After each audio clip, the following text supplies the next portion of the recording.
Hello everyone, Chris here with Platinum Reviews, and today I have the newest Platinum review for you guys. Today we are going to be doing a Platinum review on Mass Effect 3, part of the Mass Effect Legendary Edition. Now this is just a review on Mass Effect 3. We will be doing a complete review of the entire trilogy with the next review. So I hope you're ready. I hope you're excited because I'm excited. I'm excited because it's Mass Effect. That's right, Mass Effect. Now, this is Mass Effect 3, the Platinum Review. If you are not familiar with my concept, Platinum Review is where I platinum a game, I get all the trophies available, and then I give the review. That way you get a full review and not some half-assed review. Also, this is not a review of the specific trophies, just a review of the actual game itself. Now we're going to jump right into this review with going over the story for Mass Effect 3. Now, if you've ever seen any of my reviews, you know that I do not like discussing the story, and this is no different. I'm not going to spoil anything story related. I will discuss a little bit of it just because it has to be said in the review, but I won't go too in detail with the story. Mass Effect 3 story takes place shortly after the events of Mass Effect 2. You still play as Commander Shepard, and you're still a badass. You're collecting allies throughout the universe. Now, one thing about Mass Effect 3 is the amount of allies compared to Mass Effect 2 is dramatically less. And if you played the game at launch, not necessarily the Legacy Edition where you get all the DLC, you actually get one less character. So playing the collector's edition or legendary edition, you get the DLC in it. So you get one extra character than was in the base game Mass Effect 3. So the amount of characters you get is way less, but it's not too bad because you don't have to worry about with Mass Effect 2. You had all the loyalty missions, you had all this other stuff that you had to do with each individual character. And with this one, you don't have to worry about that. So it kind of helps out. Also, it lets you focus more on the actual game story itself and the events that are unfolding in Mass Effect 3. Now, Mass Effect 3 has a war asset menu, if you will, where your choices from Mass Effect 1 and 2, and this is one thing that I've always loved about Mass Effect, your choices carry over between the games. And Mass Effect 3 has a dramatic conclusion to where you can see all of your choices coming into effect. Every little choice that you made, all the big choices, can affect how the game ends up. Now, towards the end, all your choices kind of accumulate to, one bigger choice, and those little choices don't matter too much to that. But there's the war asset menu when you're going to war at the end. All those choices help build up that war asset, and I don't know if it makes it to where it's easier, the ending, or if it makes it harder if you have less. I don't know the details as far as that goes. I always max out my war asset menu every single time I play, so I can't really tell you if you barely scrape by if it's harder or not. So yeah, I can't really say on that. But if you're going for the platinum, then you're going to have to get most of the war assets anyways. So, and we'll kind of go deeper into that later on in the review. But yeah, as far as the story is concerned, it really accumulates the entire story, and it's so well done. I've always enjoyed the Mass Effect trilogy, and they did add after after Mass Effect 3 first came out, there was a lot of pushback on the ending. And I won't go too deep into it because I don't want to spoil anything, but there was a lot of pushback to it. They made a lot of adjustments and put a DLC out shortly after the extended cut, where they kind of went more in depth in explaining what was going on, and it was well needed. It was very, very much needed for the story and summing everything up. So the extended cut was needed. In this one, the extended cut's in there from the start. There's no option, as far as what I could see, to turn that off, which, I mean, I don't know why you would turn it off, but whatever. But yeah, so all the DLCs in there, everything is accumulated into this. Now, I will say, as far as story goes, there is a story DLC, the Citadel DLC. The Citadel DLC drags on forever. And I never actually played the DLC for Mass Effect 3 because I was so busy playing the multiplayer. DLC came out and I was like, I don't care about this because I'm playing multiplayer right now, so back up. So I never played the Citadel DLC. There's also a Leviathan DLC. I never played that one. So yeah, I never played the Citadel one, and man, that Citadel one goes on for a very long time. It has some really really funny moments. There's a lot of moments in there where it was humorous, and I really enjoyed it. But yeah, for the most part, it just kind of dragged on. It also made me upset because in Mass Effect 1, I romanced Ashley. Mass Effect 2, Miranda. Mass Effect 3 is always Ashley. And I've done this every single time. I think I deviated from that path one time in Mass Effect 2 when I romanced Jack because I was like, well, I'm a renegade on this playthrough, so I'm going to get with Jack. And so, yeah, I chose her once. But for the most part, I've stuck to the same exact romance options the whole time because I'm a loyal guy. I'm loyal. And in the Citadel DLC, Ashley was hitting on old buff dude. I can't remember his name. Not Jacob, but yeah, old buff dude. And pissed me off. I was like, oh no, you didn't. No, you didn't, Ashley. So yeah, she was hitting on somebody else. So I didn't even date her in this one. I got back with Miranda. I was like, all right, I'm gonna stay faithful to Miranda since you want to do all this extra stuff. So yeah, Ashley hurt my heart in this game, and it made me really disappointed and really sad.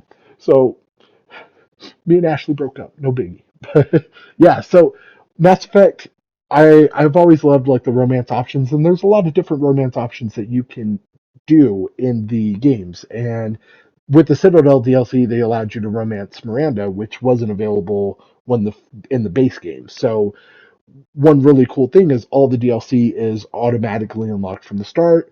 I know with like some previous DLC, like I think with Mass Effect 2, you had to wait until you beat the game to unlock the DLC or to be able to do the DLC and stuff like that because it was like story DLC and whatnot. It's not this way with this one, and it wasn't like that in any of the Mass Effect Legendary Editions or games. Every single one of them had all the DLC from the start. So, yeah, everything was unlocked from the start as far as that goes. But that pretty much sums up the story. It's a very massive story, and three, I think, is the biggest story out of them all as far as lengthwise. I feel like I put the most hours into three, and yeah, that's not my favorite as far as versus one, two, and three. Two is definitely my favorite story, and just how everything kind of accumulates at the end is just awesome. But three has a really great story as well, and it just it climaxes all over yourself. Now it just climaxes right towards the end into this beautiful, beautiful story. So that pretty much sums up the story. I didn't want to go too deep into it, but we kind of ran off on some other subjects too. So let's jump into the gameplay. Now, the gameplay in Mass Effect 3 pretty much improves on everything from Mass Effect 2. One thing I've always liked about the Mass Effect series is they always improve on themselves. So, Mass Effect 1, gameplay wasn't there. Mass Effect 2, they improved on everything from Mass Effect 1, and it was amazing. Mass Effect 3, they were like, you know what? We can make this better. And they do. The gun combat smoother. They fixed some things that was better in Mass Effect 1. They were like, okay, let's add this back in there. There's a lot of little things that they do that just, really improves the gameplay. Melee is a lot more streamlined, a lot better. You now have a Omni Blade where your Omni tool turns into a blade and you can stab people. However, it doesn't work half the time. A lot of times you'll go to stab somebody and go right past them, like you'll miss them. The Omni Blade, while in theory is a great weapon, doesn't work very well most of the time. So, there's that. But yeah, they allow you to do that. You can climb ladders. Previous games you didn't have the ability to climb and stuff like that. So it gives you different options for climbing up on things or different vantage points when fighting. So it's yeah, definitely more streamlined as far as combat's concerned. Powers for your teammates, pretty much everything carried over from two as far as actual combat's concerned. So for the most part, it's pretty much same play style as two, but little improvements here and there to combat. So gameplay is really, really solid. They do make a couple of different changes compared to Mass Effect 2. Mass Effect 2 allowed you to land on more planets, you can mine resources. With this one, you can't mine resources. You can probe some planets for people or for war assets or very little planets I think you could actually land on. And most of the missions, when you do get to land on the planet, it's kind of lame. It's nothing really exciting. So, as far as the space exploration, it's kind of dumbed down. One cool thing, though, is the Reapers are on the map while you're flying around. So, you also have to worry about, okay, is a Reaper going to come at me? And so, you're having to run away from Reapers while trying to search planets for supplies and whatnot. Mass Effect 3 also did add a bunch of new enemies, variations to different enemy types that you've had before. And a lot of new enemies added onto it. You're not really facing the collectors anymore from Mass Effect 2, so you're not really facing them, but you're, facing the actual Reapers and just different enemies from there. So I always love the different enemy types that they've had, and each enemy kind of plays different to where you're like, okay, I know this Banshee's going to attack me this way. I know this brute's going to charge me. There's a lot of different enemies that play completely different, and it's super, super cool knowing that there's, this wide array of enemies. And all at the same time, you're also fighting, Cerberus. And so it's really cool to see as far as how much different options there are for fighting, and it's not just the same enemy over and over again. As you progress through the game too, new enemies do come up. So it's not to where you're, once you're 10 hours into the game, you've pretty much seen every enemy. Like, it's not like that. You're still experiencing new enemies late in the game. So that was one thing I really, really like about Mass Effect 3. Now, also discussing gameplay, one of the biggest issues with Mass Effect 3 to me personally is that it is missing the multiplayer. Mass Effect 3 multiplayer was some of my favorite multiplayer. I loved the multiplayer and I played so many hours of it. So when the Legendary Edition first got announced, I was like, well, it's game over. I'm about to be playing this nonstop. Sadly, they didn't include the multiplayer. And I can understand it from a standpoint where, it's going to be hard to implement that. Do we do crossplay? Do we do microtransactions, stuff like that? And I can definitely understand how it might be hard to implement that into a game that you're just pretty much remastering. I can understand why there would be some pullback to that. But at the same time, it's EA. They could have easily been like, hey, we're going to put this out there. We're going to put the microtransactions out there. And guess what? People would have spent money on it. So they could have made money on the game past just sales. And I'd have been completely okay with it because I would have been one of those people probably spending the money. So I am very disappointed that there is no multiplayer in it. It was a huge letdown for me when they first announced that. Another one of my big letdowns for Mass Effect 3 is the glitches. I think Mass Effect 3 had the most glitches out of the entire collection for me. I ran into a lot of glitches, and I mean a lot.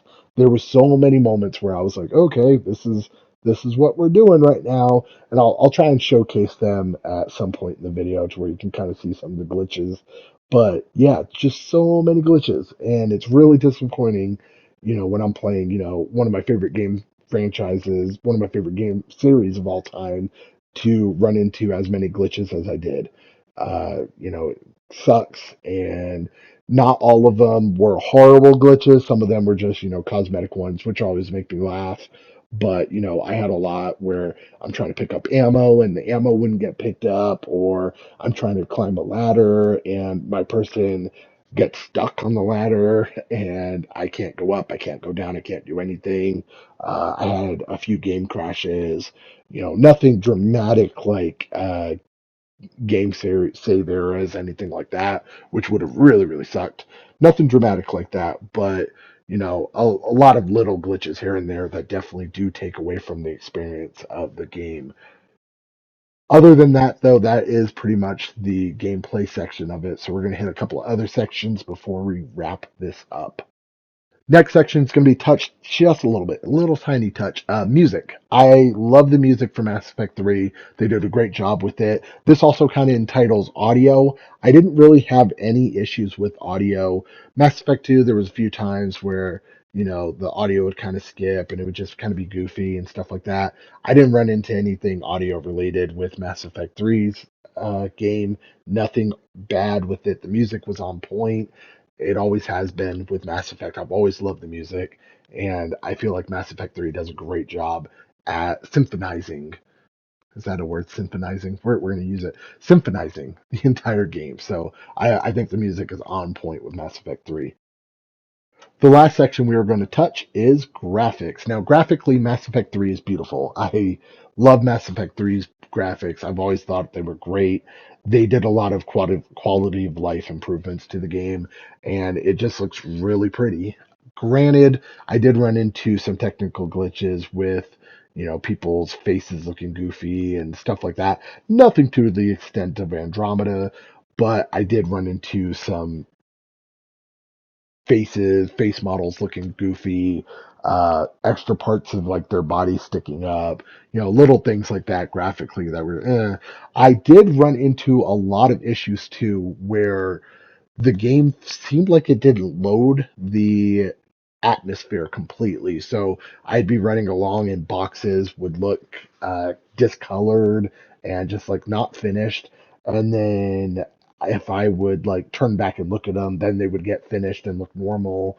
I ran into a lot of moments like that where, just background images and even some regular like images just kind of looked bland and blocky and just didn't look like they were completed. So I ran into a lot of issues with that graphically. It does take away from the game, unfortunately.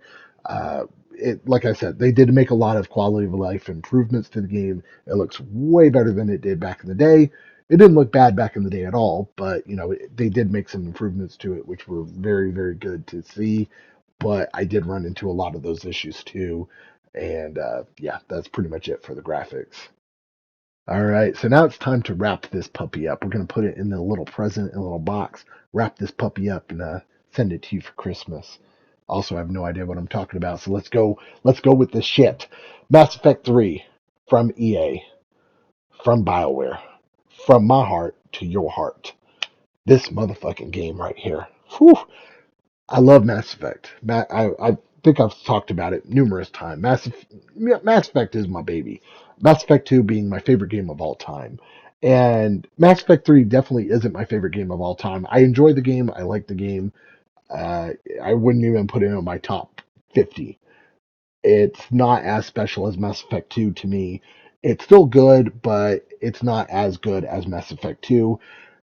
Granted, it's probably, if I had to rate them all on a list, it would be Mass Effect 2, then 3, then 1, then Andromeda would be somewhere off on its own, doing its own thing. So Mass Effect 3 definitely isn't my least favorite Mass Effect, but it's not my favorite. And it's very, very hard for me to put it in light of Mass Effect 2 and compare it to that just because of how much I like Mass Effect 2. I think Mass Effect 3, though, it's a great game. This remastered, they really did a great job with it. Yes, there's technical glitches. Yes, there are cosmetic glitches with graphics, just, stuff here and there. Yes, there's no inclusion in multiplayer. And all those definitely do affect my score, including the multiplayer. And I didn't want that to affect my score because I'm looking at this as just a base game. This is what they included. This is what I'm reviewing.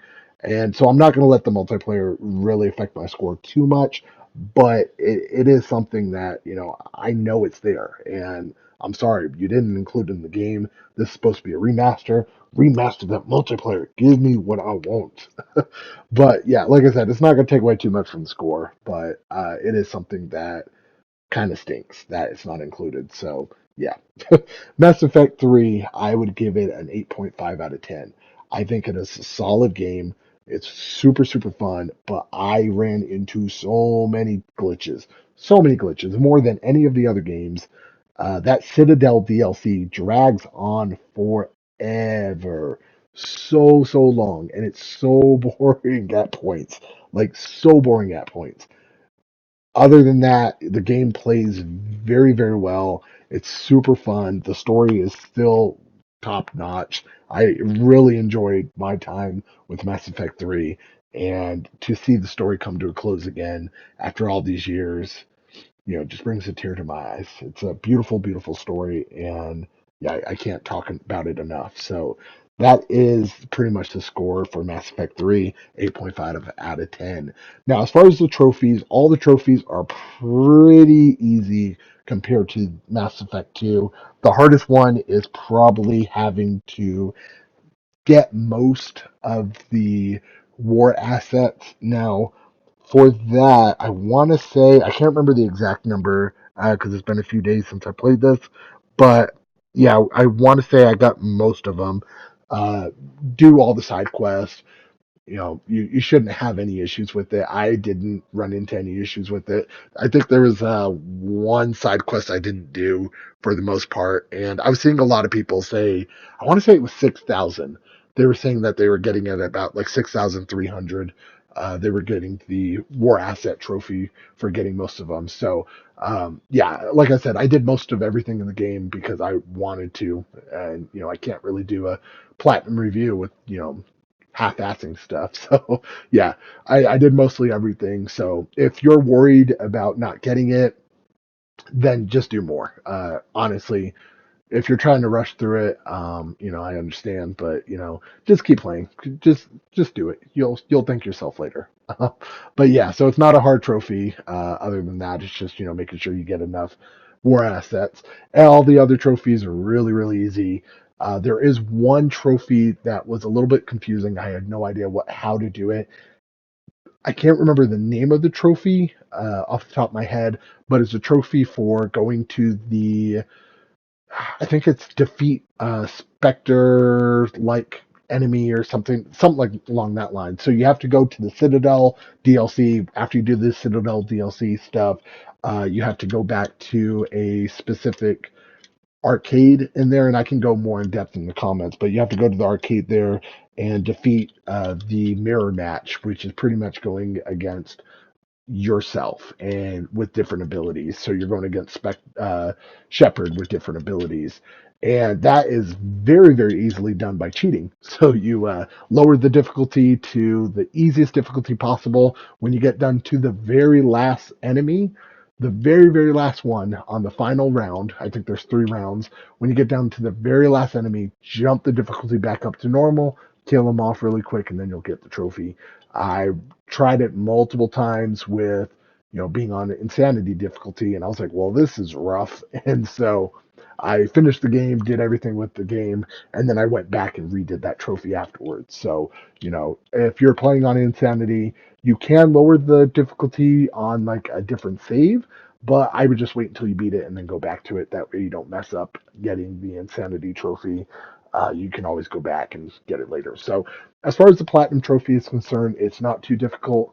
4 out of 10, pretty self-explanatory. Most of the things, depending on what difficulty you're playing on too. I played all 3 on insanity from my first playthrough, so if you're playing on an easier one, it might be easier for you.